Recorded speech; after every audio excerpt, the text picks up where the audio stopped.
everybody. I would like to say a very welcome to everybody on the call, and Happy New Year. It's our first meeting for the year. So Happy New Year to everybody. Thank you for joining us. I'm pleased to welcome you to this breakfast meeting, themed Economic Outlook 2023. We are indeed honored to have some of our board members, our fellows, our esteemed members of the society in attendance with us today. Thank you for joining us. Also, attendees from various sectors of the economy joining us today. We have over 400 people registered to attend the meeting. So I'd like to say a very big welcome to everyone and thank you again for joining. My name is Chioma Modi. I'm the Chief Executive Officer of the Society. As you all know, this is a very critical time for both the local, regional, and global business world. The economic uncertainty have ignited so much curiosity in our minds, in the minds of business owners, investors, stakeholders in general for advanced impacts of their businesses, and in turn, economic growth for 2023, hereby bringing about a dear need for a way forward. The Society for Corporate Governance has put together this meeting as a platform to critically dissect the economy and the global supply chain disruptions and the heightened inflation across sectors. It is my wish that at the end of this meeting, that we gain insight that will strengthen our abilities to comprehensively evaluate the economic situation in every sectors that we play, and also to take out possible solutions to navigate business decisions in 2023. I'd like us to make this meeting an interactive one, so you can join us the conversation by using the Q&A box on the platform or the chat box on this platform. I think we have our speaker online now. So without wasting so much time, I would like to welcome our speaker, Dr. Teriba. Just to give a brief about Dr. Teriba, I know that you have all seen his profile, but he is the Chief Executive Officer of Economic Associates, where he leads ongoing research and consulting on Nigeria's economic outlook, focusing on global, continental, national, subnational, sectorial, and corporate issues. He's a visiting faculty teaching Economic of Globalization on the Nigerian Scholar Program at the Nigerian University of Technology and Management here in Lagos. He's the Vice Chairman of the Technical Committee of the National Council of Privatization, where he aligns privatization policies and programs with economic exigencies. Please join me in welcoming Dr. Teriba, and I thank you so much for joining. Welcome. Dr. Teriba, if you're on the call, over to you. I can see that you're on the call. Over to you. Thank you. Thank you very much. Good morning, everyone. Happy New Year. It's my pleasure to be here to be a part of this conversation on Nigeria's economic outlook in 2023. 2023 is a very significant year for Nigeria in that the 7th general election since the transition to democracy in 1999 is scheduled to hold in a month's time. And so it's a year of transition in which one government will hand over to the other. The present government has been in the saddle for 8 years, short of 4 months. And the pattern will change to a new regime, which presumably will be there for the next 4 or 8 years. So it's important for Nigeria to address the issue of the outlook in this transition year. As one government is leaving and a new government is coming in, just what sorts of economic realities will the incoming regime have to grapple with? Fortunately, the government has kindly provided us with some summary of the issues from a policy perspective in the 2023 Appropriation Act that they have made available to the country at the turn of the year. It's commendable that the regime successfully brought an end to the practice in which you wait until the 4th month or 5th month in a year before you even see the Appropriation Act. They've, been consistent in the past few years in making sure that the Appropriation Act is available from the beginning of the year, from the beginning of January. So we will be zooming in on some of the key facts of that, the highlights of the financial summary that the budget represents. I'll be asking the question, how realistic are those highlights? What challenges will they present for us Nigerians? And in particular, what challenges will they present for the incoming regime? We do not have the luxury of time, with the present administration. There are 4 months and 4 days left from today. So much as they might try, they have very limited time in which to effect changes. So much of the conversation will be addressed, partly to the present regime who has put the budget on the table, but mostly to the incoming regime who will have more time with which to respond to the issues. With that brief introduction, I would like to share my presentation. Madam Chairman, are you able to share from your end, or should I share from here? You can share from your end, sir. Okay, thank you.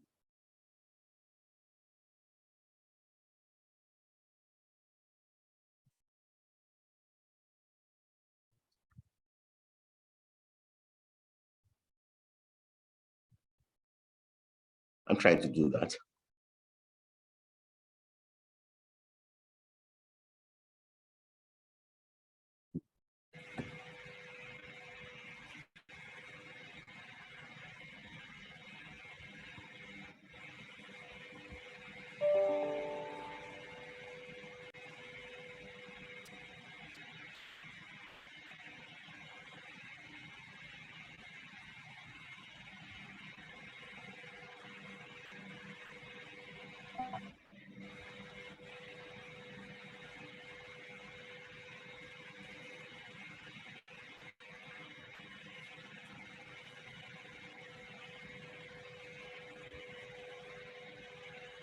So I'm going to spend the next 30 or so minutes speaking to this presentation, how to make 2023 budget more realistic. We'll look at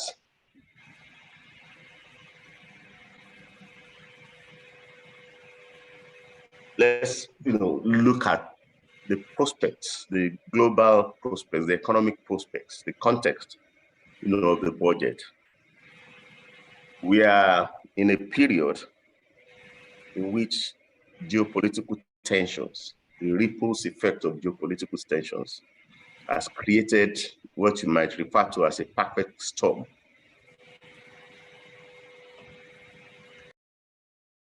for the world, for the global economy, which will have shocks to food prices, to energy prices, shocks to capital markets, and inflation decades, and central banks have raised up to it by adding yet another shock to the mix. They have hiked interest rates significantly, and more is likely to come. But as severe as this storm may be,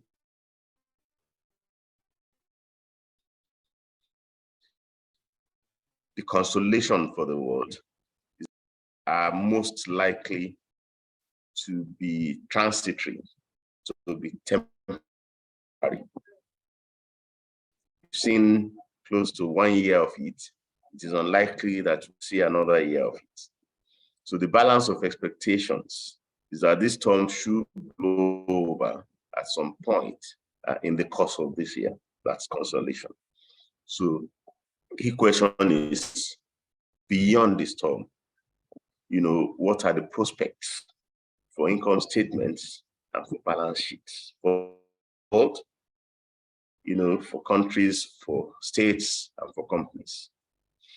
If you move away from the global economy to national economies, Nigeria is not, is not exempted from the hardships inflicted by the ripples effects. In the eye of the storm, Nigeria has to grapple with falling revenue, rising debt costs, and dwindling reserves. You only need to read some of the releases made by the global risk rating agencies for you to appreciate the dire straits in which that Nigeria confronts. And if you add releases made by the Bureau of Statistics, the National Bureau of Statistics, about what has happened to incidents of poverty across Nigeria, we were worried to hear that about 90 million Nigerians were below the poverty line, but NBS has since updated that. It's telling us something about 133 million Nigerians below the poverty line. So this is not the easiest of times, for Nigeria. It's not the easiest of time for them. And if you move down to the states, it's the same story. Most states grapple with fiscal solvency, and when the states have difficulty raising enough revenue, you see physical decay of physical assets, you see economic stagnation, and you see human misery. And if countries and states are not spared, definitely companies too have been feeling the pinch. Many Nigerian companies are quietly shutting down some of their operations and quietly laying off staff. The global companies make release, on the global news works now and then, but national companies just quietly do what they have to do. So it's important that we keep this contextual information in mind as we now look at the main highlights of the budgets that the Nigerian government has announced. So we are informed that revenue will rise by 3.5 trillion from 7 trillion last year to 10.5 trillion this year. That's very optimistic, especially because last year it increased by 1 trillion from 6 trillion to 7 trillion. And 7 trillion is the peak revenue that Nigeria has ever attained. When the regime took over in 2015, we were doing about 4 trillion. So it's taken us 7 years, 7.5 years to move from 4 trillion to 7 trillion, but we are assured that in the next 11 months,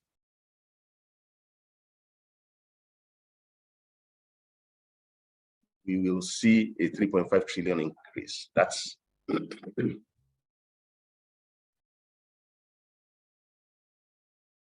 something that the government is projecting that spending will increase by 7.83 trillion from 14 trillion last year to 21.8 trillion this year.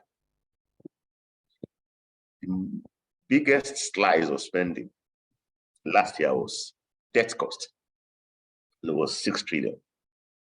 So out of revenue of 7 trillion, we paid 6 trillion on debt costs, interest payments.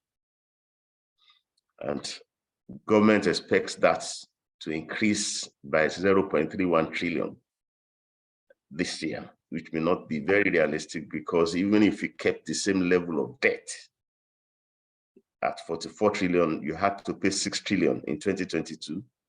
Rates are higher globally and locally.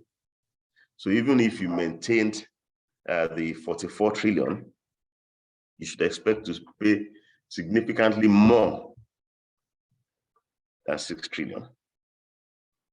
And the current spending will rise from 5 trillion to 8 trillion, and capital spending will rise from 2 trillion to 6.5 trillion. The main worry about the budget is that more than half of the budget, about half of the budget will be deficit. And it really doesn't matter how large the deficit is. What does matter is how you are proposing to finance the deficit. And the biggest cloud in Nigeria's economic sky is what government is saying about the debt stock, which we're told will rise from by 33 trillion, from 44 trillion in 2022 to 77 trillion in 2023. The debt is seemingly now a dead end, and it is most unlikely for it to rise from 44 trillion to 77 trillion. It's not about what the government wishes to happen. It's about market realities. The debtor or the debt issuer cannot unilaterally. So it's not an issuer's market. It's the market, is the creditors' market. They have the decision to take whether they want to lend Nigeria that much more after we already have built up 44 trillion. The door of foreign debt issuance may well be closed to the Nigerian government if recent sovereign, serious sovereign risk downgrades are anything to go by. We are just a few notches above the default zone, and the Nigerian government should not be ignoring the warnings from the risk rating agencies. Our risk profile has been downgraded. We are placed under further review for downgrades, and then you announce a 75% increase, a plan to increase debt issuance by 75%. Perhaps we should look for something more acceptable to the market to say. The limits of domestic debt issuance might have also been reached. If it's 22 trillion in outstanding ways and means advances, is there anything to go by? for the government last year, we borrowed 7 trillion, but 6.5 trillion out of it was raised domestically. Only 0.5 trillion was raised from abroad. But the budget intended to raise 2.5 trillion from abroad. It's an indication that the door of the foreign debt market may have closed. Then domestic debt issuance, we seem to have run out of honorable domestic debt issuance options. That's the message that rings out from 22 trillion in accumulated waste and means advances. So if the local debt markets, if our headroom in the local debt market was that large, how come that we have built up 22 trillion in waste and means advances, which we are now proposing to securitize? I think we need to face the fact that Nigeria has little or no debt issuance headroom at home or abroad. Maybe a bitter pill for the present government to swallow, but it's not something that the generality of Nigerians can wish away. And it's not something that the incoming government can wish away. And the real issue that we have to confront with the fiscal narrative is, why are we talking about revenue, spending, deficit, and debt only? Revenue, spending, and deficits are the 3 items on the income statement. Debt is an item on the balance sheet. So why are we excluding the other items on the balance sheet from the national financial management? If Nigeria already owes 44 trillion naira, and the government is planning to issue an additional 33 trillion naira, the question one is, pressed to ask is, if you owe so much, what do you own? Is it the case that you only owe, you own nothing?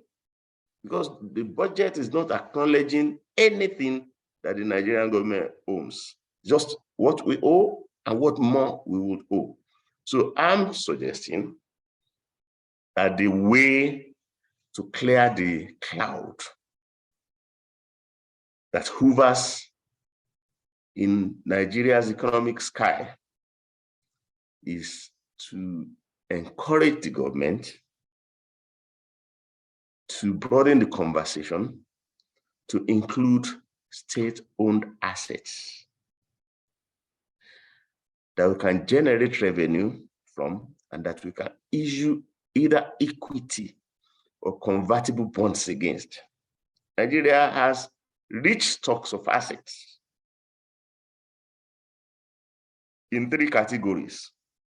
We have a long list of companies that are potentially valuable in the market, but unfortunately, none of them has known market value. And a company without a market value is as good as not owning any company, including, for example, we own 49% in the liquefied natural gas project, but the LNG doesn't have a market value. So your fortunes are limited to the sales and whatever dividends you get from the proceeds of that sale. Saudi Arabia was in a situation until 4 years ago when they listed Aramco on the stock market. So from a company without known market value, it has becoming a company with market value of $2.4 trillion. It dominates Saudi's financial narratives now. So prior to the listing of Aramco, you have to look only towards Saudi's GDP, which is even now just 850 billion. Since the listing of Aramco, nobody's going to look at Saudi's GDP when Saudi owns one company worth 2.4 trillion. She's almost twice their GDP.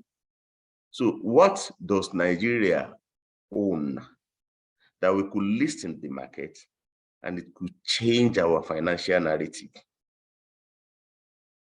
Government should be announcing that all state-owned companies should be listed in the market. So we at least know what they're worth in the market. Once you know their market value, you can securitize them. You can issue bonds based on them.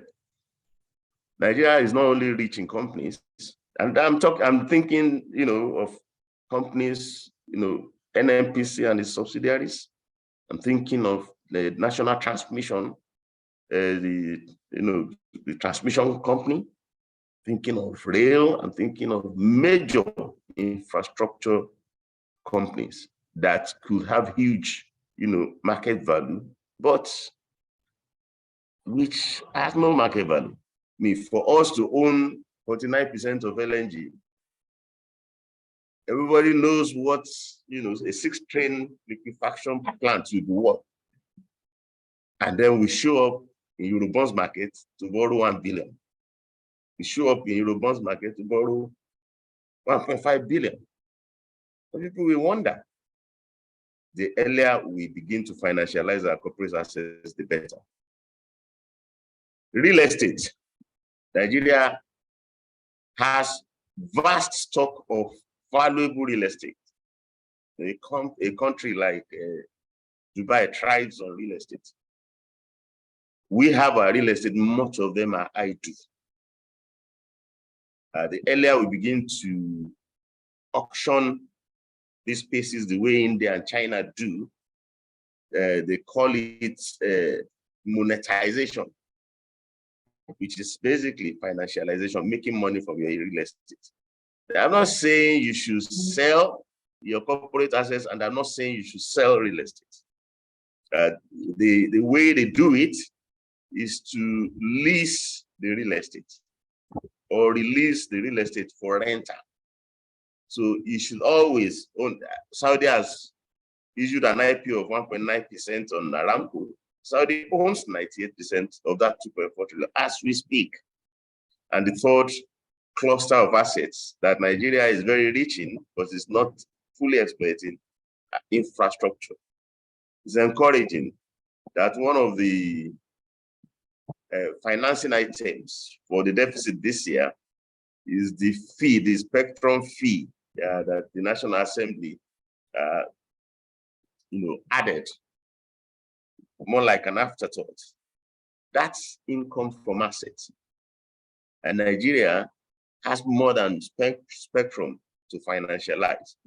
And we, now move out of the afterthought mode about infrastructure and look at, which spaces can be licensed, which spaces can be concession,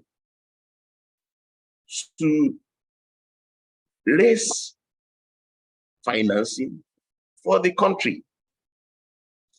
So it's important that we start talking about assets. But apart from assets, the other item on the balance sheet that the government is not talking about, you have two types of liabilities. It's either you issue debt or you issue equity. Government issues only debt. And we've issued debt more or less to the point of abuse. By the time you have issued debt to the point that it threatens, the debt interest payment on it alone threatens to take away all your revenue.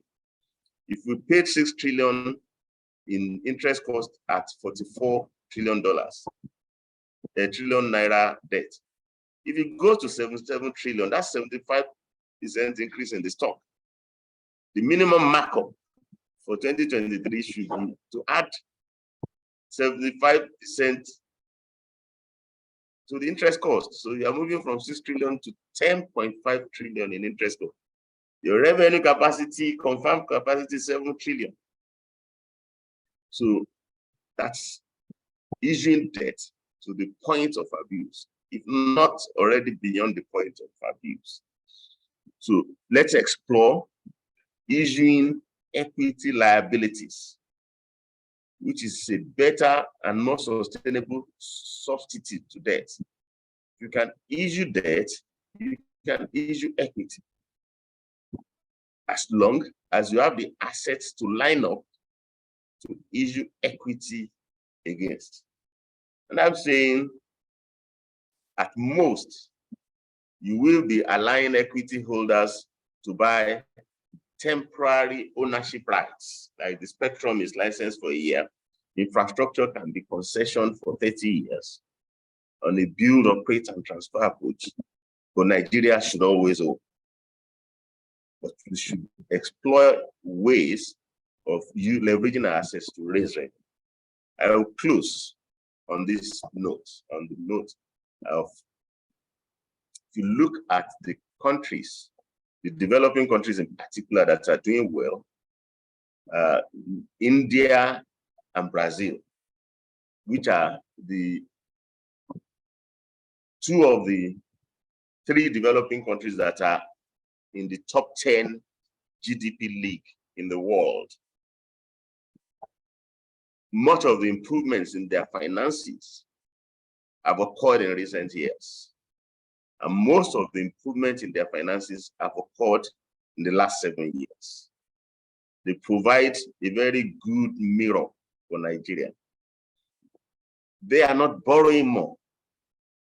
They are issuing more equity. India and Brazil have opened online portals dedicated to equity issuance. The India calls its own India Investment Grid. Brazil calls its own Partnership for Private Investments. India has listed more than 15,000 national projects and is looking for about $2 trillion in investment.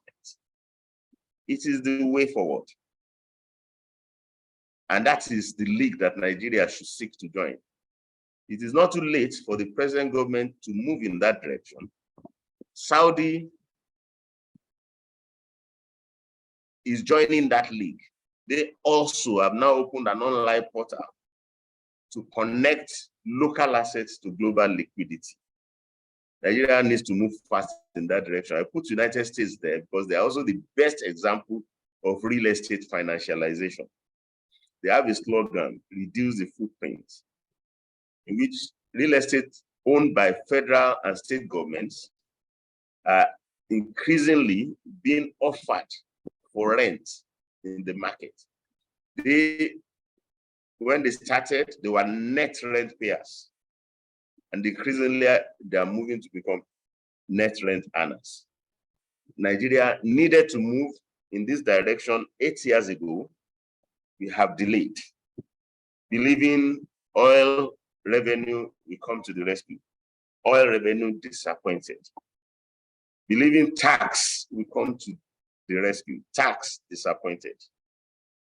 We believe that in the absence of oil revenue or tax, we can borrow our way out of the crisis. We are reaching the dead end with debt now. Let's encourage ourselves.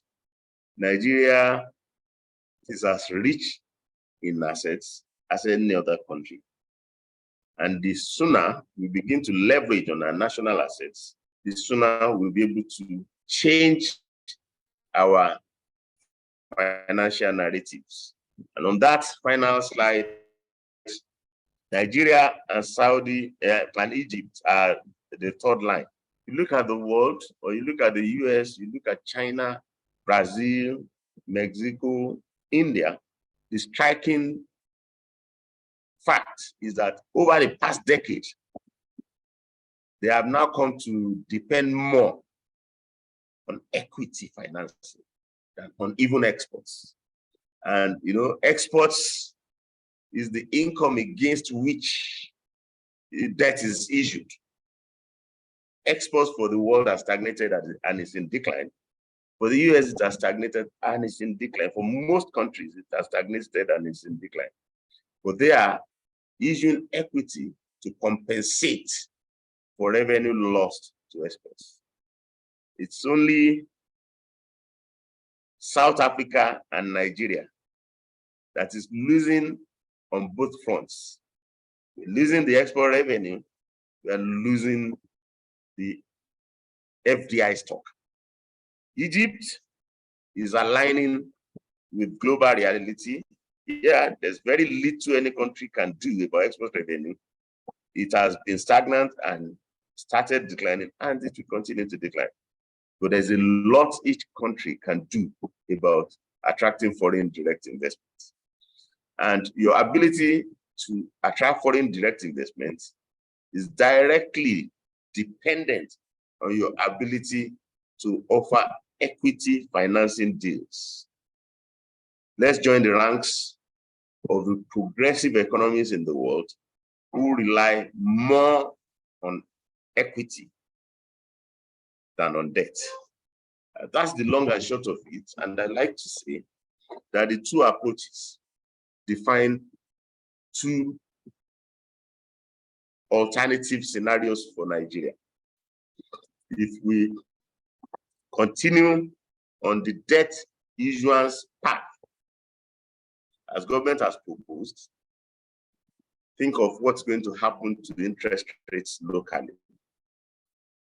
Think of the problems that will be created when we try to issue debts and we can't, as we had been experiencing abroad in the past year. Think of what's going to happen when we try to issue debt domestically and the market cannot absorb it. We do not want sudden stops. We do not want gridlock. So planning to build the economy based on borrowed money, one, is only postponing the evil day. Two, may not be feasible and may lead to a doomsday scenario for the economy. But if we turn to assets now, that's the only thing that is within the control of any country. The assets that you own and how much of it you are ready to leverage upon to attract investments into the country. India has created within its investment grid a national financialization pipeline. They keep adding a lot of things. So equity dependence opens endless possibilities, and it defines an El Dorado scenario for Nigeria. You can step on that path, and you could see that all the countries that are stepping on that path, it has been much more sustainable. The United States sits on 11 trillion in equity, but it's doing only about 2 trillion in exports. Nigeria needs to rev up efforts to attract equity because that's the surest path to funding infrastructure. It is the surest path to funding economic diversification. Today, the world, which is the first chart up there, rely on 40 trillion stock of FDI, but struggles with only 25 trillion of exports. So even the world, the primary source of financing for the world today is FDI. Nigeria needs to join that vanguard. Nigeria is advantaged.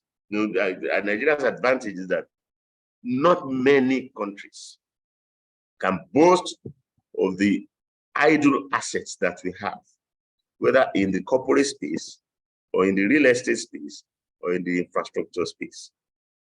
And if you attract equity into any of these assets, it not only provides revenue for the government, it opens future revenue, as the investment matures. It opens new employment opportunities. And ultimately, it will lead to the elimination of poverty. China has leveraged on equity inflows to liberate 700 million Chinese from poverty. India is leveraging on equity inflow to liberate the poor in their country. India replaced China as the country with the largest poor people. If equity was good enough for these countries, it remains good enough for Nigeria. It's just a question of how soon the Nigerian government will prefer to issue equity rather than debt. So it's not that investors are snubbing Nigeria, it's that Nigeria is snubbing investors. We want debt. Even on the local financial market, government only issues debt. All the equity issues in the stock market is private owned. The earlier we begin to rely on the stock market financing at home and abroad, the better for Nigeria's narrative. I would like to leave it there. I thank you very much for your attention.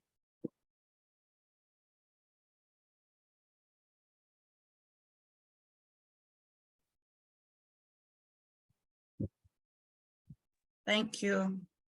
Thank you very much, sir. This is indeed an insightful presentation that you have given. And for me, I would say it's like an eye-opener.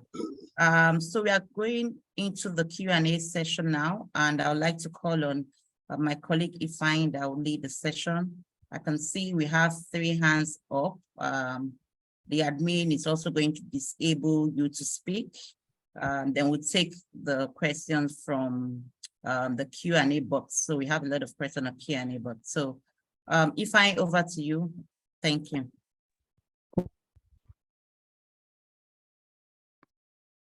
Okay, can I just call Mr. Oyebanji, please? You can speak. You have been disabled to speak. So if you can hear me, please go ahead with your comments or your question. Thank you very much. Can you hear me? Yes, yes, I can, and I'm sure we all can. Okay. Good morning, everybody. Mrs. Modi, Dr. Teriba, as usual, it's always a pleasure to listen to you.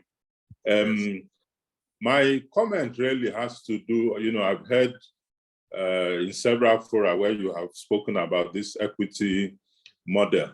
And my feeling is that because of the tendency of the political class in Nigeria to continue to have control over government institutions, this option of allowing equity stakes to be taken in these institutions has always been a problem because the control of who appoints the members of the board, the managing director, and so on and so forth, which is one of the perks, if you will, in Nigeria of the political class.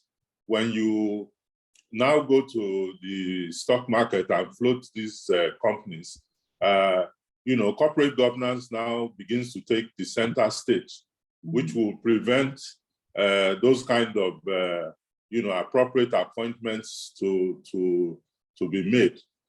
So do you see things changing such that there will be a greater willingness to go that route? A typical case in point would have been NNPC, which I think the ideal thing would have been for it to be floated, on the stock market so that it becomes a fully commercial entity. But once you do that, it is the shareholders as a whole, not just federal government, that will now be involved in choosing the board and, putting corporate governance, principles in practice. So for me, that's always been the challenge I've seen in being able to adopt this equity model. So what are your thoughts on that? Thank you, sir. Thank you very much. The question is noted. Noted, okay. So can Mr. Bello, I think or Mr. Oyelade, Mr. Oyelade, do you want to go next? Admin, can you disable Mr. Oyelade or Mr. Bello?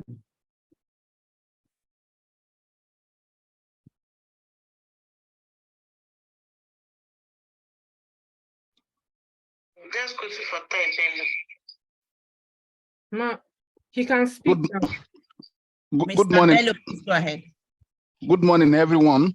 More particularly, Dr. Teriba, very kind of you to share your thoughts this morning. While I totally agree with your submission on most of the lines, I think I also have another view to making sure that the economy gets a little bit more robust. We are fortunate that we have a bit of a diversified landscape with a lot of natural resources embedded in this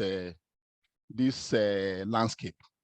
And looking at it, you find out that more often than not, in different locations, you find scavengers, particularly foreigners, going into our bush, going into our land to explore natural resources, which if it had been thoroughly looked into, it will have served some useful benefit to the economy and to all of us at large. Even the people that we are saying that they can come and do FDI, they will just enter into a local community, and before you know it, they begin to explore our natural resources without going through the right process. I think this area has to be looked into for us to be able to benefit extensively. This is aside from the fact that even among ourselves, we find out that a lot of people amass most of these resources illegally without going through the government route. And I think the earlier we begin to explore some of these opportunities, the better for the larger, and the benefit will be of a commonwealth rather than to some selected individual. Thank you, sir. Thank Thank you you. very much. Thank you very much. Ifeanyi, are you ready to take one or two, or do I proceed? Yes, I am ready. The comments, please. Yes. Please, can we take one or two from the Q&A box? Then we'll proceed to live comments. Thank you. All right. Thank you very much, Dr. Teriba, for a very wonderful presentation. And I would say it's been interesting to hear from you and also see your insights. We have some questions. We have one from Emele Onu. The question is, what policies do the next president need to implement most urgently? I'd like to hear your take on that, Dr. Teriba. Thank you. That's the third question. Yes. Third one. I'm noting Yes, the third one. I'm It's noting nothing. Next Yes. one, please. so that we can take maybe the other two that are standing. All right, so we have from Mrs. Ese Bako. She says, good morning, everyone. Thank you, doctor, for this very insightful presentation, as always. Our question is, who takes this message to the government from the society's point of view? Now, we are here last year as well. We were here last year as well. What were the efforts of the society at interacting with the government to implement these notable initiatives? Are there any favorable feedbacks from the government side of things? The name That's of from Mrs. Ese Bako.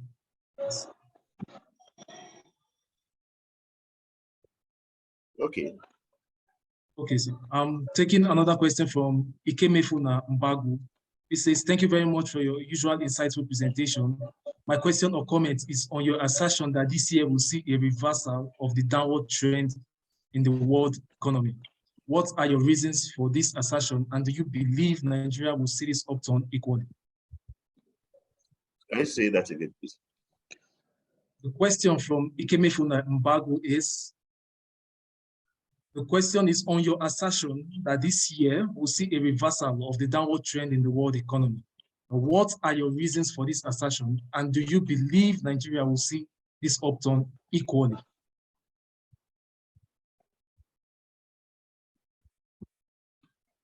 Okay. Yes. Right, I proceed to a question from Amina Oyagola.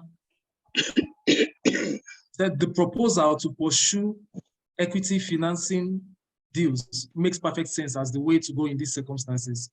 However, how do we ensure a transparent and objective process and framework is put in place to ensure that the country enjoys economic dividends? What has worked in terms of ensuring good governance? She's also asking now what has worked to ensure good governance.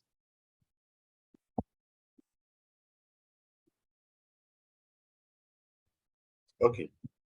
All right. So I'm taking another question from Glory Omogoro, which says, how do we find a meeting point between national security and issuance of equity liabilities, especially with respect to national assets and infrastructures? I'll take that again. She says, how do we find a meeting point between national security and issuance of equity liabilities, especially with respect to national assets and infrastructures? The name of the question. Glory Omogoro. Okay. Okay. More people still have their hands raised. Are we taking them? I think we should take one from Mr. Oyelade. His hands have been up. So Mr. Oyelade. And Professor Gumeke's hand is up as well. Okay, so admin, can you please allow them to speak? Give them access, please. Yes, ma'am. They can speak now. Thank you. Please, you can speak.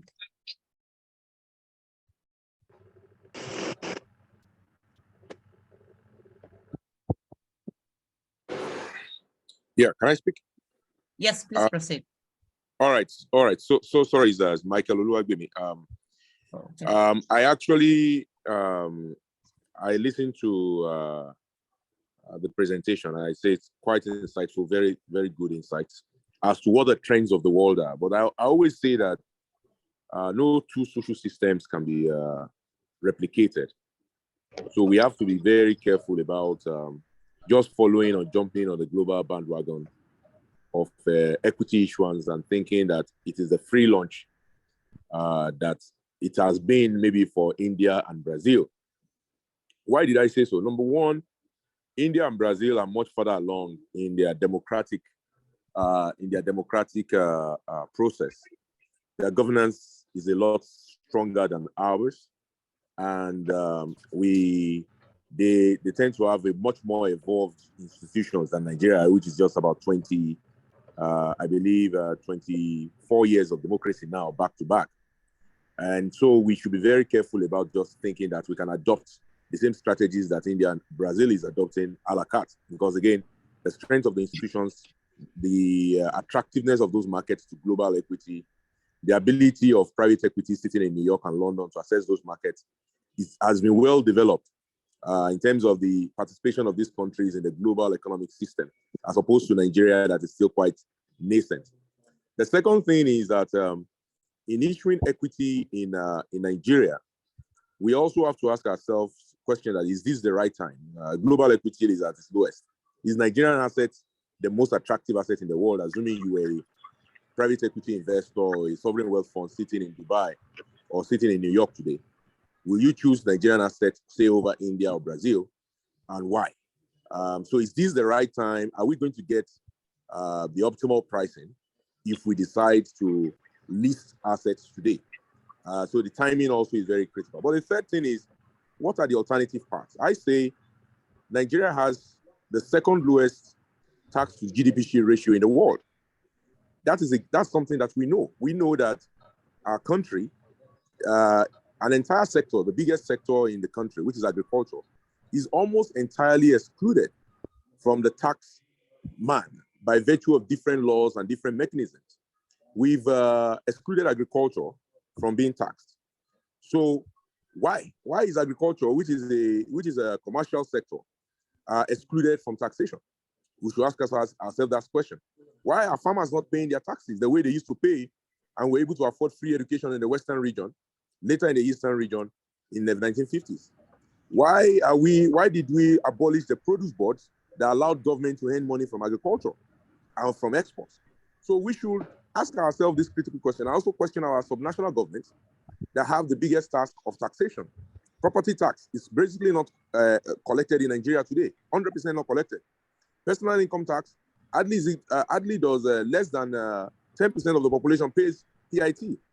So you cannot continue to put everything on selling. If we sell all the equity that we have today, after we have finished selling the equity, then what is left?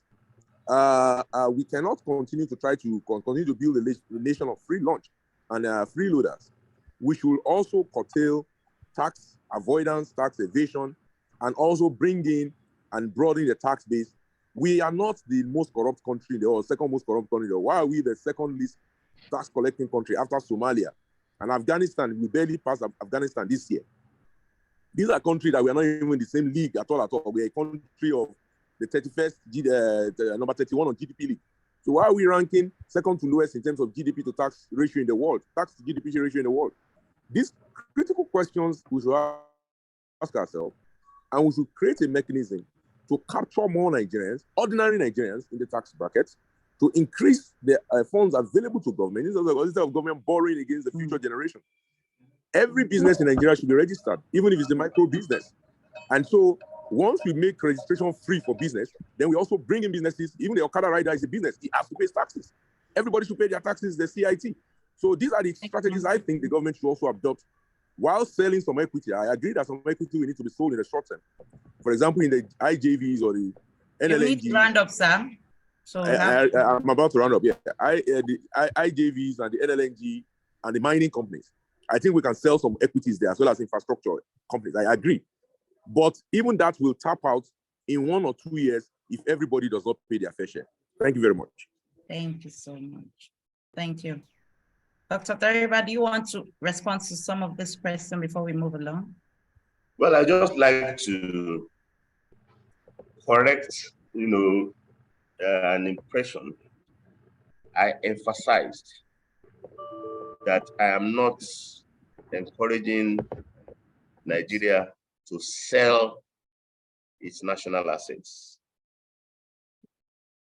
And I give the example of Saudi Arabia, who issued a 1.9% IOU on Aramco. So to discover the market value. As we speak, Saudi still owns 98% of Aramco.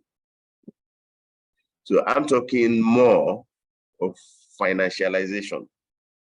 I'm talking more about discovering the market value of the assets so you can make money from them. And I said rental money. And that even when you are selling ownership rights, they should be temporary ownership rights. For example, in infrastructure or in real estate. The famous build, operate, and transfer deal. So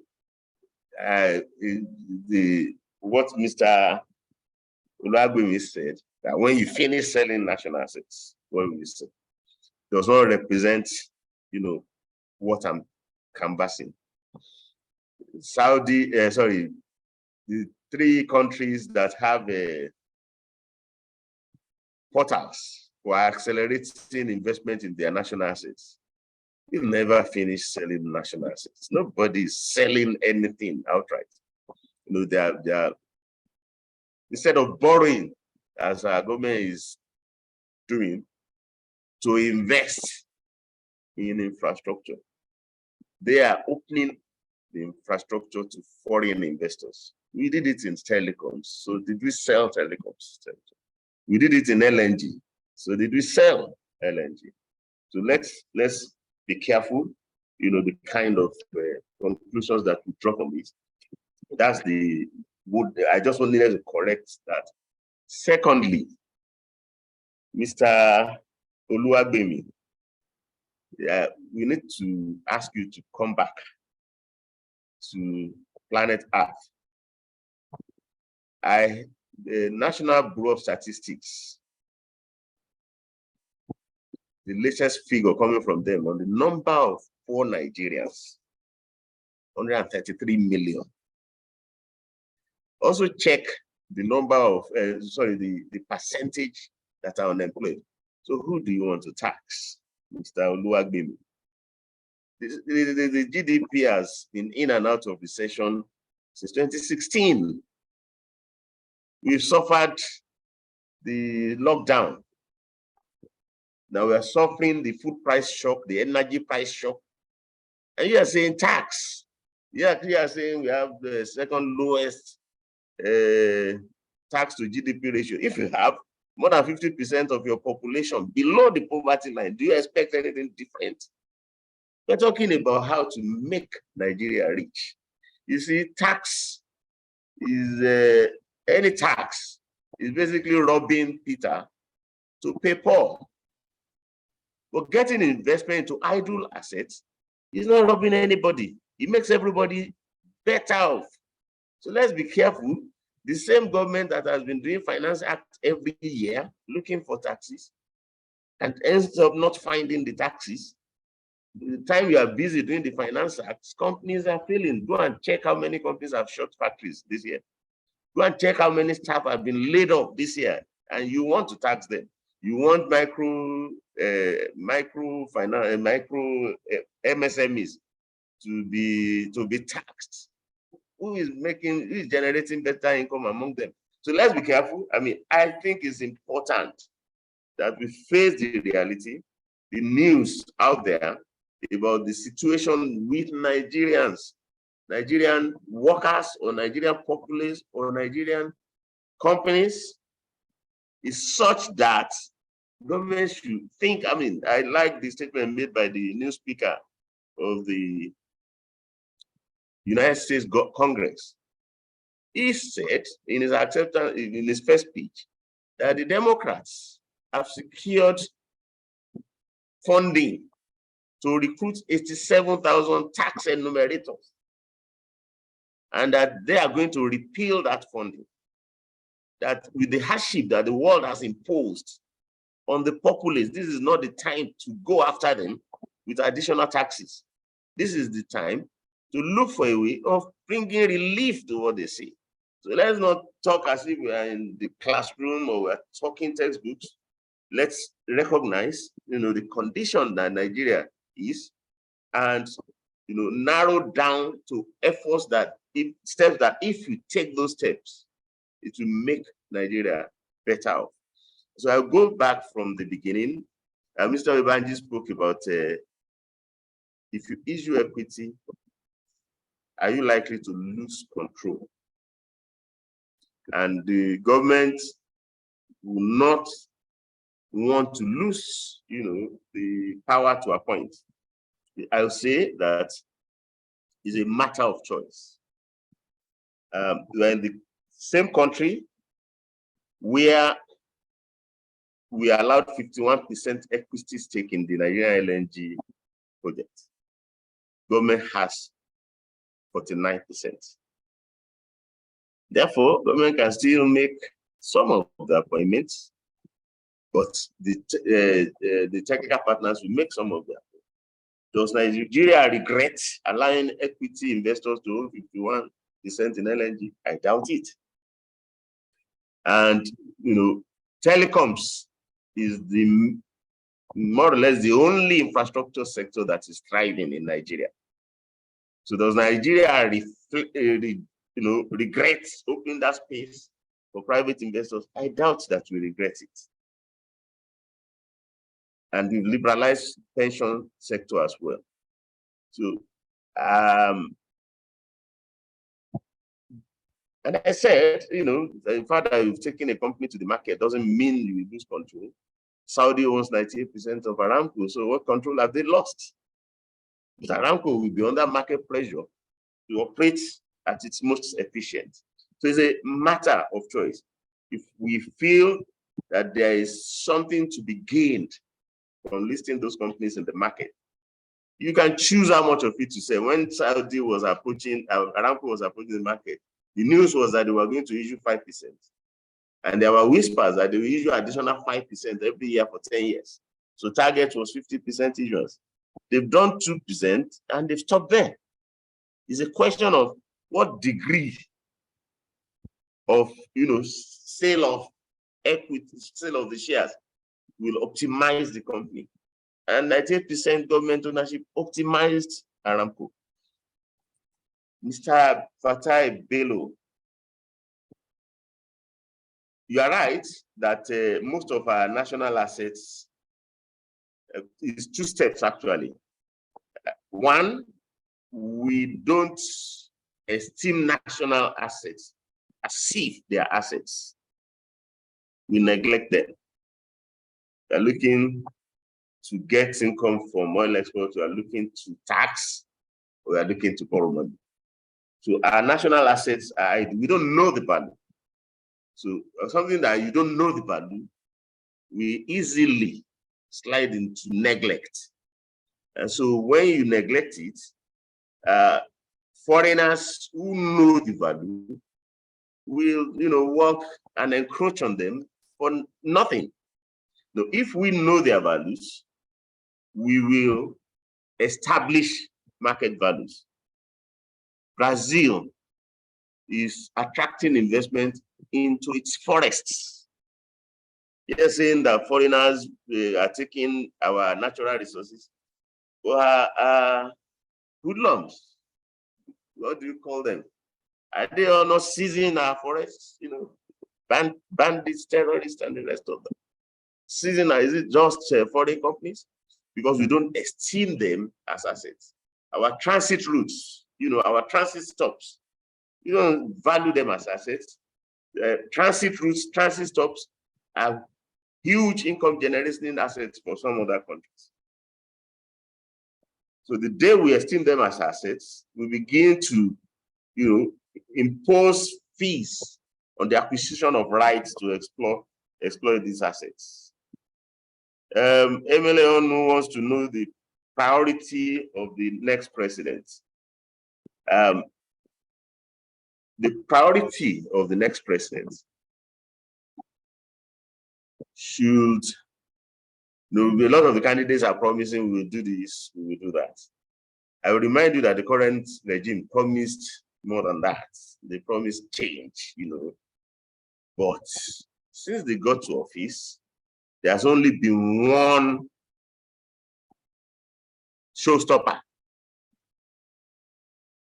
inadequate revenue. So the priority of the incoming government should be not to repeat the mistake that we've made in recent years of putting the cart before the horse. We should talk about how to find revenue and only talk about spending the revenue after we have found it. That is the difference between us, for example, and India. India was in a worse crisis than us, back in 1990. So the day they resolved that the way out of the crisis was to get money, that was when they started making progress. They launched the LPG, their national plan that they launched. There was called liberalization, privatization, and globalization.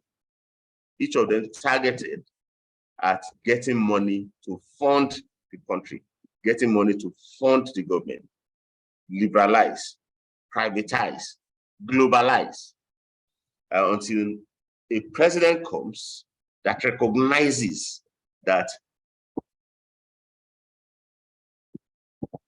money answered all things, be it security, be it growth, be it infrastructure, be it poverty.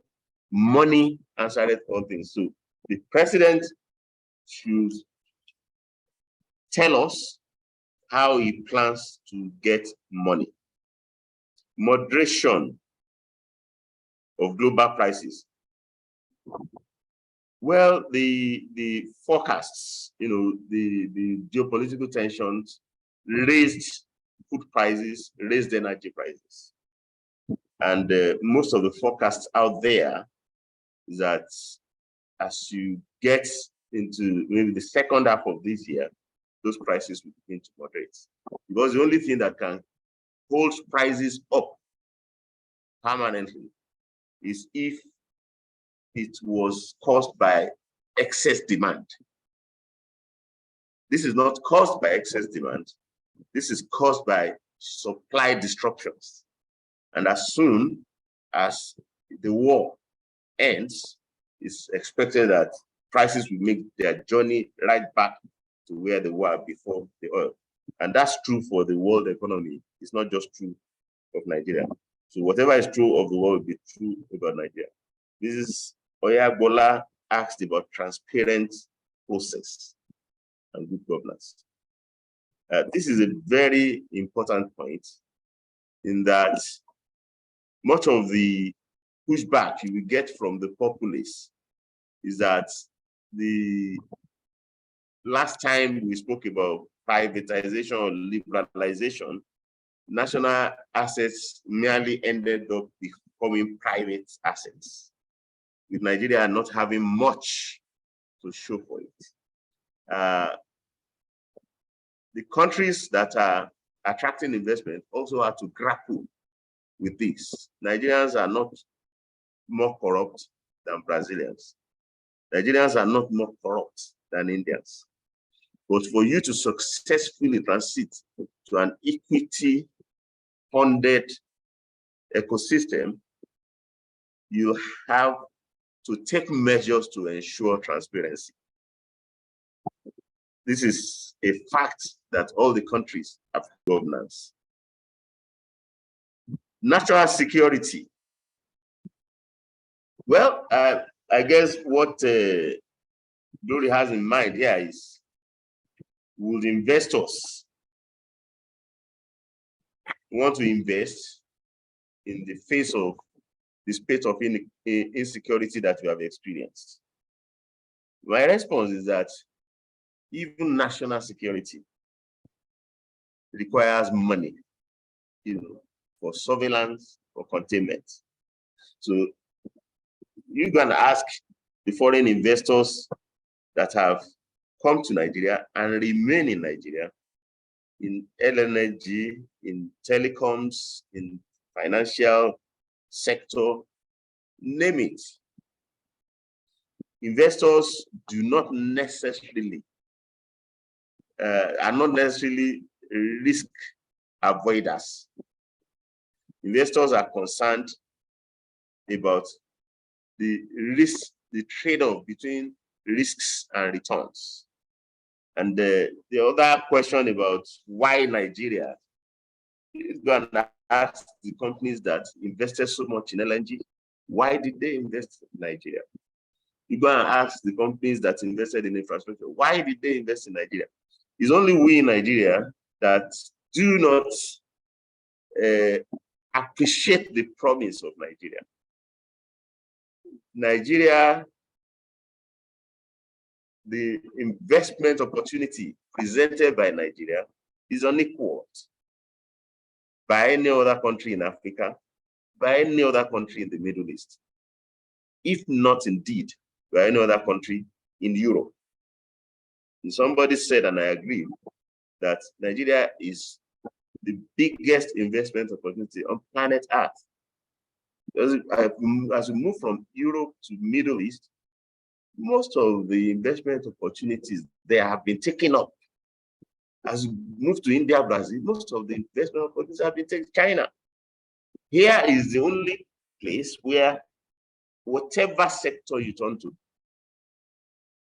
you see that the bulk of the investment opportunity are not consummated. Whether you're talking of rail transport, you're talking of air transport, you're talking of sea transport, you're talking of energy, power, or even solar, or even gas, a lot of unfulfilled potentials. So that's why Nigeria will be attractive. You're going to ask how many South African companies left South Africa and came to Nigeria. Nigeria has promise, which is hard to find in many of it's the 7th largest population in the world. And so let's not understand.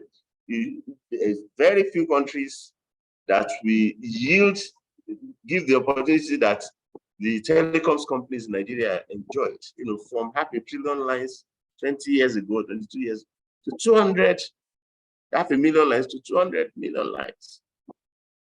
You're not going to find that opportunity elsewhere in Africa, Middle East, or Europe. And if you open rail, telecoms will be a joke. If you do power transmission, you find Nigeria has endless investment opportunities. Unfortunately, Nigerians are not opening to investors. India's attitude changed around 91, 92. They started embracing foreign investors.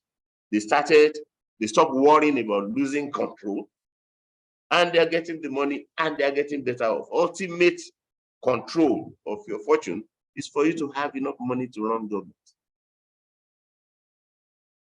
And socioeconomic profile, which is Mr. Oluwagbemi's issue that I am yet to deal with, who said that India is more attractive than Nigeria.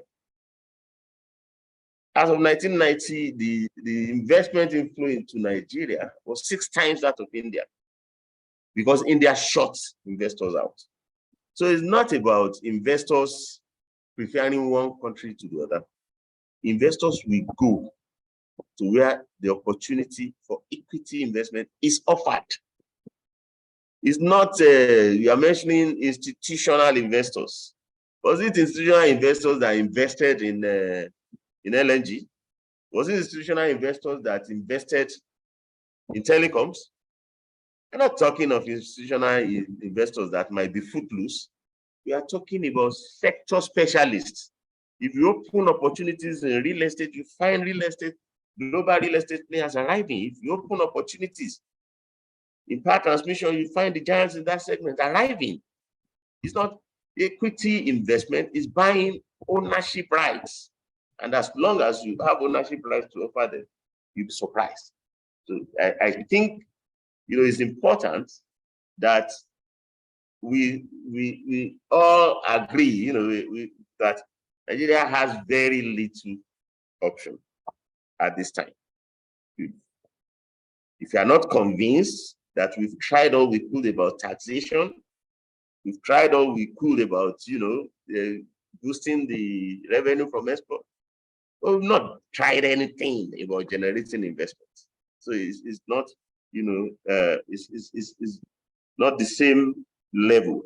So to answer Madam Essay's question, how will the Society for Corporate Governance run with these issues? Well, as you can see, we may still be far from consensus. So as long as we are arguing about ourselves, hey, look, we don't have to converge with global realities. We don't have to do it the way others are doing it. We can try something else. That's, we kill the progress. You have to ask yourself, what on earth explains the fact that China with a communist past, India with a socialist past, are all heading in the same direction? You can't move away from what the world offers you. What the world offers you now, somebody said FDI is at peak. It's not at peak. It's not the least. It's 40 trillion stock of FDI as we speak. It was only 20 trillion in 2010. And it's likely to double to 80 trillion by 2027. FDI is what is funding the world now. Don't shun it. And if the government, get to hear about, suggestions that there are alternatives, although ATS should have convinced us that we don't have other viable alternatives to revive the economy, to improve unemployment, to reduce poverty, equity attracted into national assets. And national assets, the more national assets that work, the more employment, the more revenue for government, the more growth for Nigeria. Those would be my responses to those interventions. If Professor Ogumeke is still there, maybe we can listen to Prof. Thank you very much. Everyone has been about what you have said and how interesting and insightful what you have said has been to every one of us. And I really must say thank you very much for that. We would like to listen to F.O. Ogumike's question. Admin, can you please admit him to be able to speak? Yes, he can. Okay. Yes, please. You can speak now.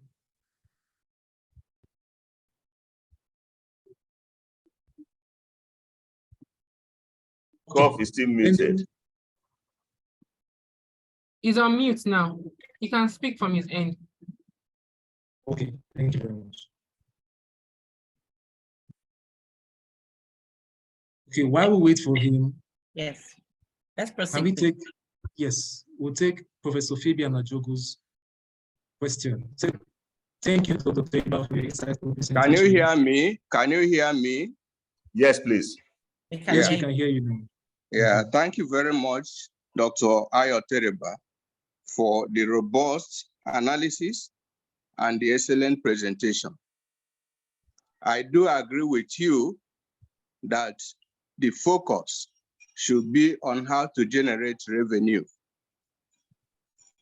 But in addition to that, given the twin problem of poverty and inequality, which is very pervasive in the economy, how do we ensure that this revenue, when generated, could be used to address this problem? Because we cannot continue to fight poverty and inequality as a welfare problem.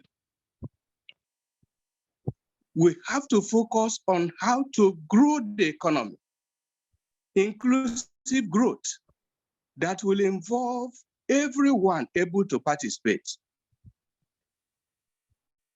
so as to address the issue of poverty and inequality.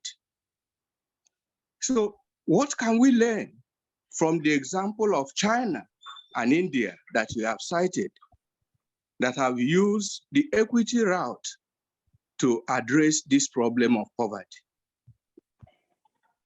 Because when you look at government revenue and expenditure over the years, we have not tackled the major constraint to growth and development in this country.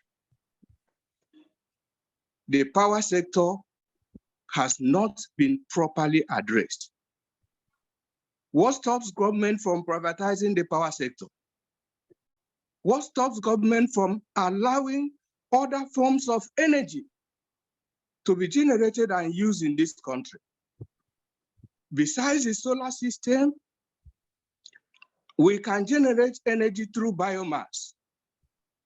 We are producing a lot of rice now, and rice husk, cassava waste, all these can be converted into energy, which will spur small and medium scale growth and investment in this country. Because energy is the greatest constraint to growth and development in Nigeria. So any effort to take this sector to the growth path through the process of either equity or proper commercialization with reduced role of the government will augur well for this country. So thank you for your presentation. I'll follow up with other discussions bilaterally. Okay, sir. Thank you very much, Bob. Well, thank you very for the much. comments, yes. Yes, thank you very much. We would like to take Professor Fabian Ajogo's question now. He said, thank you, Dr. Teriba, for your insightful presentation. And he asks, is there a fine line between economic outlook optimism and economic outlook realism? Can we really attract investors for the equities mentioned, given your reality? That's his first question. So we'd like to take that question, sir.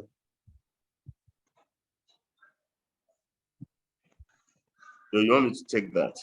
Can we take Yes, more? Can we take more? This on Onyema. Okay. Thank you, Prof. Thank you, Doctor. Can you hear me, Dr. Teriba? Thank you very Yes, much please. for your update presentation. I have been listening to all the questions and answers, and I noticed that we've not taken consideration into the stability of the politics. Because talking about FDI, one can actually want to invest in a country where one is not sure of the political stability. I think we should address that, because now we are talking about the APC now. We don't know what's going to happen in the next election. So let us look at the political side of it. That's just my take on that. Thank you, Doctor. Thank you very much. Okay. Bumi. Thank you very much. Bumi Lawson. Bumi Ajani Lawson. Admin, can you unmute? Yes, thank you. You can unmute now. Good morning, Dr. Teriba. It's good to hear from you. Good morning, everyone. Thank you very much for allowing me to ask my question. So my question is that many people focus on election and political leadership, yet weak institutions mean that these leaders can abuse the system, and reforms that typically work elsewhere don't in Nigeria. What are your suggestions to building and strengthening our institutions, including our judicial system and regulatory institutions? Thank you. Thank you very much for your question. I would like to take a question from Bimbola Wright, a very interesting question, which goes by, to what extent has the ease of doing business, infrastructure deficiencies, and security considerations played a role in equity investments in the comparator countries that you have mentioned? Because earlier on, you mentioned some other countries in your presentation. So the question is, to what extent has the ease of doing business, infrastructure deficiencies, and security considerations played a role in equity investments in the comparator countries that you mentioned? So I'll be taking another question right now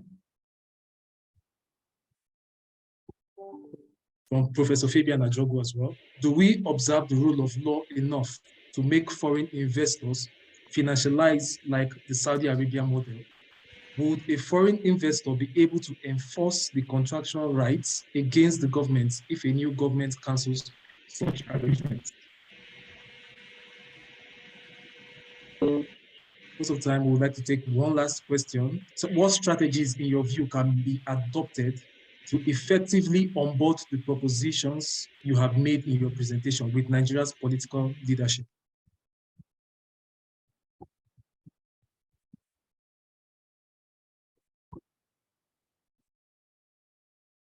Also, Professor Pat Utomi has a question, has a comment. He said, an asset register is a great way to access capital, but if the regulatory risk remains high and uncertainty pervasive, would weak institutions not affect investment appetite?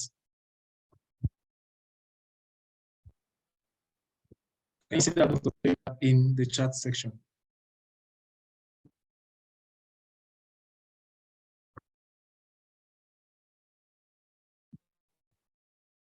So can I respond? Yes, please. Yes, sir. Thank you very much.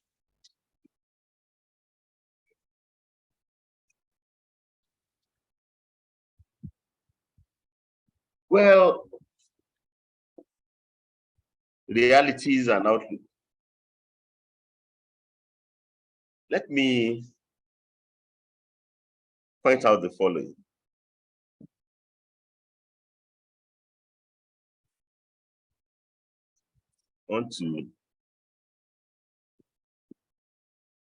We are presented with an unsustainable fiscal situation.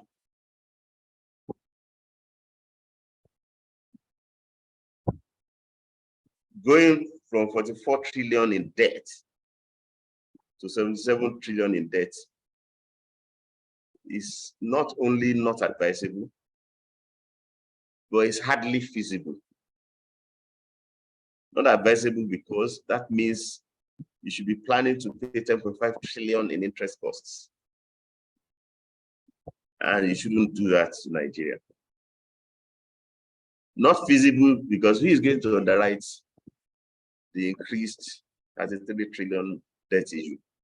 Certainly not the Eurobonds market. And the capacity of the domestic bond market is 27 trillion. Federal government has already borrowed 21 trillion from that market.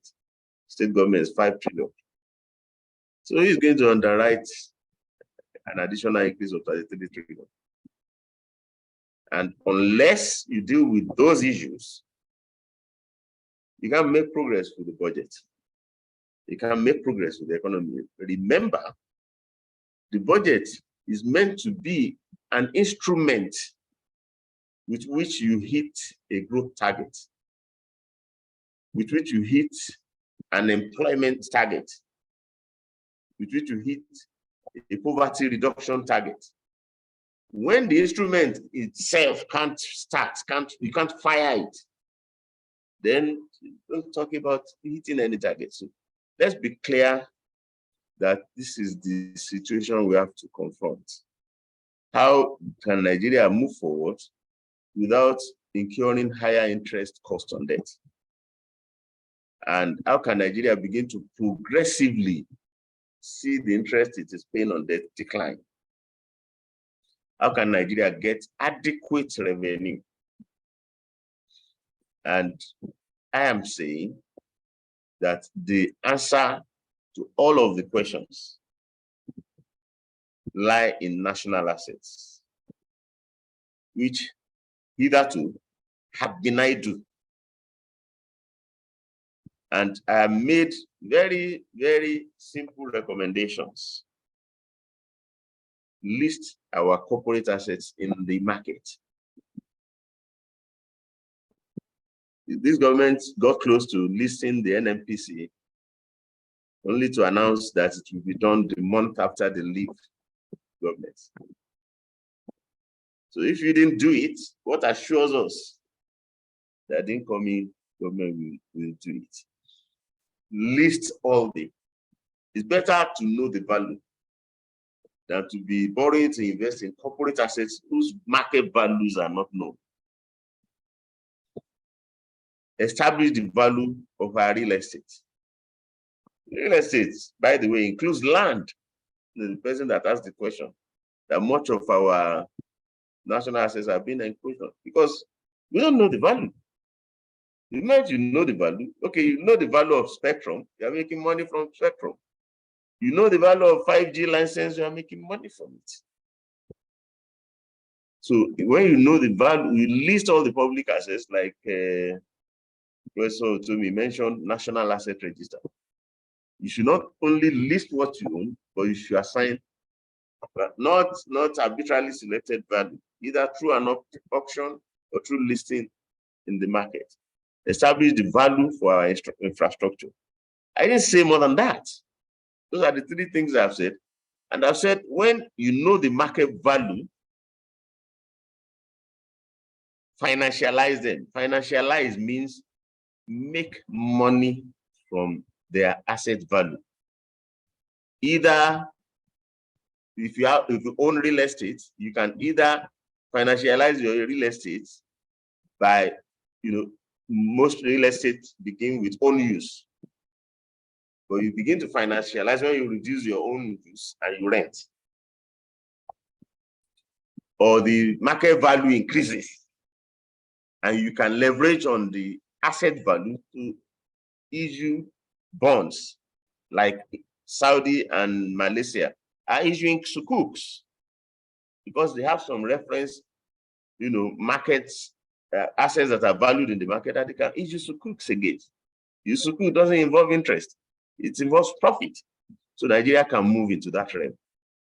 And our infrastructure, look for more opportunities to earn income from them through licensing, access, operating rights, concessions, and the rest of it. And I'm saying, by the time you are talking about assets, the door is open to equity issuance. That our debt issuance headroom is very small or non-existent. But our equity issuance opportunity is huge. If Nigeria wants to look for $1 trillion with the vast assets at our disposal, you will get it. But I hear the comments around the room saying, will the Nigerian government be able to provide the regulatory environment for attracting equity investment into local assets? Will they be able to provide the institutional framework for attracting equity investment into national assets? So we don't have the disagreement, you know, that assets will be a magnet for investment. You know, where the carcass are, that's where the vultures will gather. As, you know, when you said you wanted to liberalize telecoms, investors came. When you wanted to liberalize, you want to investment in energy, they came. So go and look at the countries that I've given as prime examples, India, Brazil. Not only did they create those platforms, they had to make new laws governing those platforms. Brazil merged 3 laws: their National Council of Privatization Law, their Transport Regulation Law, and their, you know, the equivalent of our own Infrastructure Commission Agency. And that partnership for private investment is headed by their president. So it's an it's a forum for accelerating the connection of funding with projects, so that the government can remove all the regulatory obstacles. The government has done institutional reforms that ensures that this will also. First, we need to convince ourselves and our government that this is the way to go. And once you know that that is the way to go, then we need to encourage and support our governments to put the requisite regulatory framework in place, to put the requisite institutional framework in place. So when India started, they always start with desire. I'm not sure that their institutional or regulatory environments was any better than ours. But progressively, the proof of the pudding is in eating. The more investment they got, the more motivation they had to institutionalize reforms. Even Saudi, somebody said democracies like India and Brazil, but Saudi democracy. They also are embracing liberalism. They are conducting themselves, they are demonstrating to the world that they're ready to play by rules. So these are things that it will become easy to convince the Nigerian political class to institute once they see their own good in issuance of equity. And that goes to the question asked by Bimbo about ease of doing business, infrastructure, and the rest of it. This regime spent years doing ease of doing business.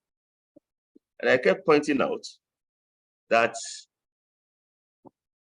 making business easier to do for businesses that are already here is good. But making it possible for businesses that are not here yet to come in and do business is best. So ease of investment is the issue here. Much of the sectors that we're saying investment should be attracted into are government monopolies. And all that the government has to do is make it easy for foreign investors to come in as they came into telecoms, as they came into LNG. So if it's easy for them to come in, infrastructure itself is an investment opportunity. Any infrastructure, we've said liberalized power transmission, we've said liberalized rail. So we should put the cart before the horse. So in absence of infrastructure, it's not an obstacle to investors, it's an attraction to investors. Just like investors were attracted, come and create 200 million lines. Let investors come and connect the nook and crannies of Nigeria with rail and build transmission capacity all over Nigeria. Basically, that's the point that we are making. Government has, the political class has to see something good for the country in this, for them to put their weight behind this. I'm not suggesting that any of this will happen unless the requisite assurances of transparency, rule of law are provided. And there's no better way of providing it than creating a platform similar to the one India, Brazil, and China. It's all in the country studies that I listed there. The platforms that they have created that are manned by the most senior people in government. The Indian grid is led by the Prime Minister. And you need to go and see the caliber of ministers that are also superintending over the Saudi war. So let's get it clear. The problems that we currently confront with puts a dark cloud on Nigeria's outlook. And we have worked ourselves into this problem largely because we conduct fiscal conversations primarily on the income statement. The balance sheet has been blindsided to us. The only item of balance sheet that we talk about is debt. And the kind of things we are saying about debt now is very scary. So we are saying, move beyond the income statement, move beyond debt, talk about assets, and talk about equity. It's clear that if you succeed in leveraging assets to raise equity, our narratives will change for the better, and it will sustainably do so. But I'm not able to answer the question, will Nigeria be able to join the examples of all these countries we are mentioning by making it happen? It's up to the Society for Corporate Governance. It's up to all of us, to try and build a strong consensus for our government, not only to take steps in this direction, but to do all that are necessary to make this kind of journey a reality. It would be a shame if we end up saying, oh, we could have exploited the assets, well, we can't be sure we'll be transparent. Oh, we could have financialized our assets, but we can't ensure that there will be regulatory stability. Oh, we can't ensure that there will be rule of law. China, India have all learned to make sure that rule of law prevails, that regulatory stability prevails. It's not impossible for Nigeria to approach that situation. On that note, I would like to say I thank you very much for your patience. I thank you for your incisive questions. And I hope and wish that sooner rather than later, Nigeria will transit into an environment in which government will be readily inviting equity investment into national assets. And that we will see the day that other national assets will host investments like the LNG does, like telecoms does. All the problems we line up had not discouraged investors in LNG, had not discouraged investors in telecoms. And if the government should liberalize any of the other sectors and open them foreign investment, I do not think those risks will deter them, because the profit opportunities that Nigeria sit upon will be hard to find in many other countries in the world. Thank you very much.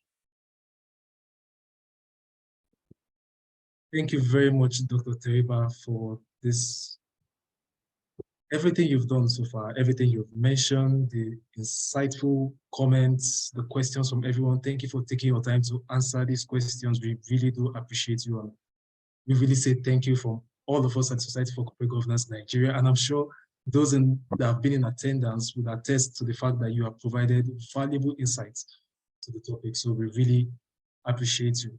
Thank you, everyone, for being a part of this. We really appreciate you. We would like to take our announcements quickly. So first of all, we would like to introduce the Society for Corporate Governance Nigeria, a brief description about us. We are the Society for Corporate Governance Nigeria, a registered not-for-profit organization. We are committed to the development of corporate governance in Africa. We are the foremost role player dedicated to the development and promotion of corporate governance best practices in Nigeria and across the continent. We are committed to promoting good corporate governance and ethical corporate culture through our advocacy, advisory services, training programs, and events, which we've been a part of, our research as well as our resources, and a vibrant member network of individuals and corporate organizations.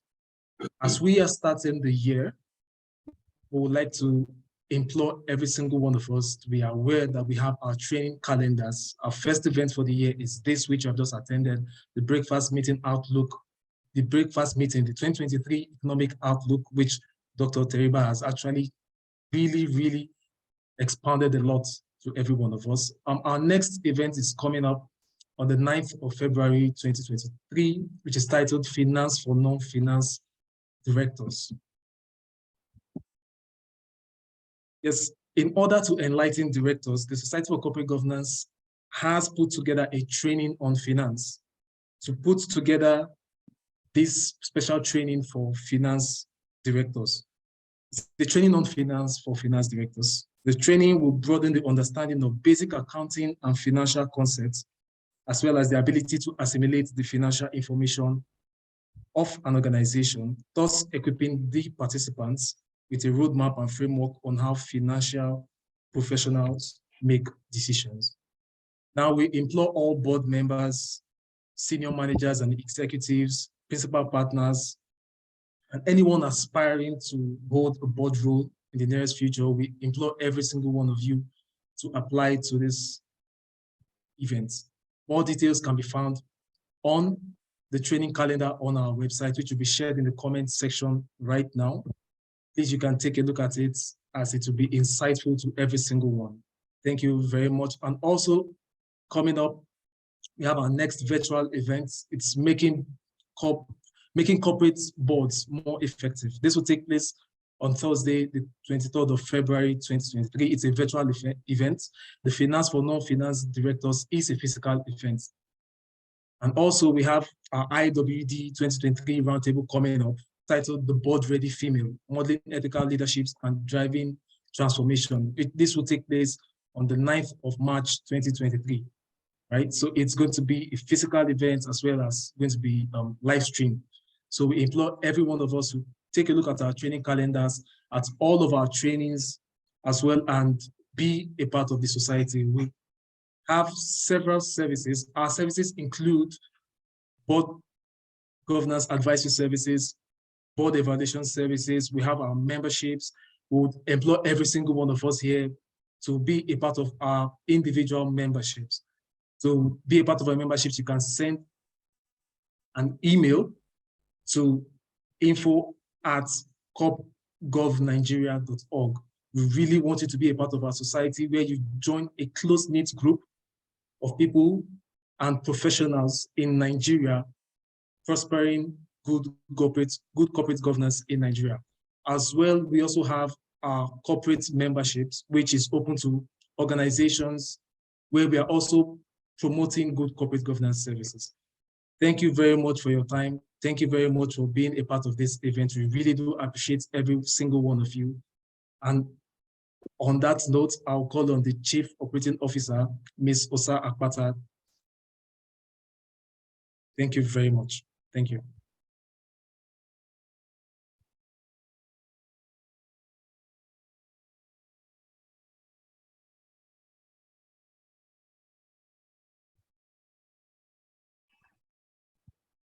You're muted, also. Can you hear me? Yes, we can. All right. Good afternoon, everyone.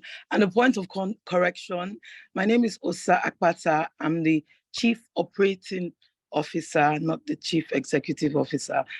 Thank you, everyone. I'm deeply honored to be given the vote of thanks for today's event, which has sadly come to an end and was very enlightening and insightful. Our respected Board of Directors present, distinguished members, fellows, and individual members, and our highly esteemed ladies and gentlemen. On behalf of the board and management of the Society for Corporate Governance Nigeria, I extend our appreciation for the speaker, Dr. Ayo Teriba, the CEO, Economic Associates. Thank you, sir, for sharing not only from your wealth of knowledge, but your commendable foresight on issues of economic importance. I also would like to express our sincere appreciation to all participants who have joined in this conversation. I trust you have a deeper insight on the issues discussed. I would like to thank the SCGN team for your tireless efforts in promoting the cause of good corporate governance in Nigeria. This wouldn't have been possible without you. And on a final note, once again, thank you everyone for attending this event.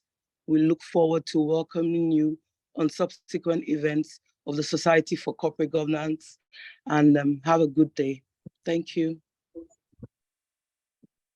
Thank you. Yeah.